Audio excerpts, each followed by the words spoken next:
Hello, my name is Tim, and I am here to talk to you about inflatable life jackets. When most people hear the words life jacket, they think of a large, orange, bulky foam life jacket wrapped around their neck. In fact, most boaters do not wear these older styles of life jackets at all because they are perceived as too bulky and too uncomfortable. Unfortunately, because of this, 85 to 90% of boating accident victims will drown because they are not wearing a life jacket. Well, I'm here to show you that with today's technology, you have no reason not to wear a life jacket of some kind while participating in water-related activities. Inflatable life jackets are ones that can be inflated manually by making a quick jerk of a cord or automatically when submersed in water. The inflatable life jacket uses compressed air, or CO2, to fill itself with air and provide 45% more buoyancy when inflated. This causes the person to float higher and be more visible when the life jacket is inflated. There are mainly two different models of inflatable life jackets, the belt pack and the suspender, which is sometimes called the stole. The belt pack inflatable easily clips on around the waist to allow for more comfort and less obstruction, and once inflated is pulled up and over the head for proper flotation. The suspender or stole model is a thin, lightweight design that is worn over the shoulders to offer comfort and excellent range of motion. The suspender is positioned around the neck and is buckled around the stomach. Once inflated, they remain around your neck and in place, keeping you afloat without the secondary action of pulling them over your head. There are a variety of over-the-shoulder inflatable life jackets, but they all function in the same basic way. It's important to note that inflatable life jackets must never be worn underneath any clothing, as this would cause the life jacket to work ineffectively and could lead to discomfort and difficulty of breathing. The components of inflatable life jackets include a holding chamber, a source of compressed gas, an inflation mechanism to discharge the gas from the cylinder to the inflation chamber, a manual jerk to inflate cord, and an inflation mouthpiece to add air to the chamber orally or to deflate the chamber. When wearing any inflatable life jacket, be sure the manual jerk to inflate cord is easily accessible.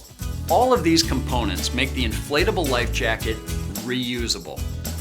Hopefully you'll never even once need to inflate yours, but the inflatable life jacket is a form of insurance for potentially saving your life whenever and as often as you need it. For all types of inflatable life jackets, there are two primary ways of inflating them: automatically and manually. The automatic primary inflation is activated when the life jacket is submerged underwater. This happens by using either a small tablet that dissolves in water and causes the inflator to activate, or by use of an internal water pressure gauge that activates the inflator when the life jacket is submerged at least 4 inches underwater. In addition to its primary method of activation, the automatic type also has a jerk to inflate cord in case the automatic mechanism fails. Both automatic and manual inflatable life jackets also have an oral inflation method. This offers the wearer a backup if the inflation mechanisms malfunction and the ability to adjust the comfort of the jacket once inflated.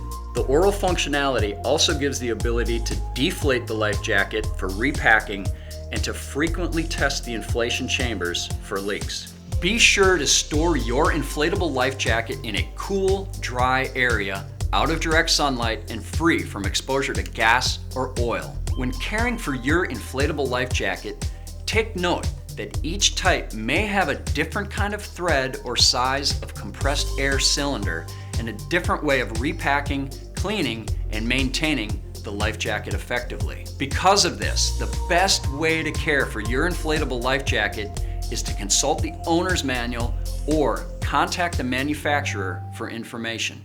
Although inflatable life jackets may help prevent many deaths, they should not be worn in all circumstances. For instance, there are times a person should wear what is called an inherently buoyant life jacket, or one that floats at all times.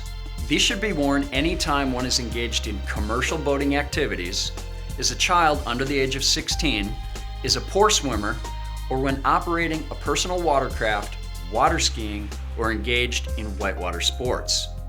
Also, inherently buoyant life jackets should be worn during certain environmental conditions, such as cold water and heavy fog. I sincerely hope you have enjoyed learning about inflatable life jackets and that this video has made you more likely to actually wear one. Remember, nearly 90% of drowning victims this year will not be wearing a life jacket. So don't end up on the wrong side of our statistics. If you think it will never happen to you, you need to think again. Accidents happen quickly, and wearing a life jacket may be the best decision you've ever made. Having life jackets on board is a responsible boating practice that can save lives. But remember, a life jacket will only work if you wear it.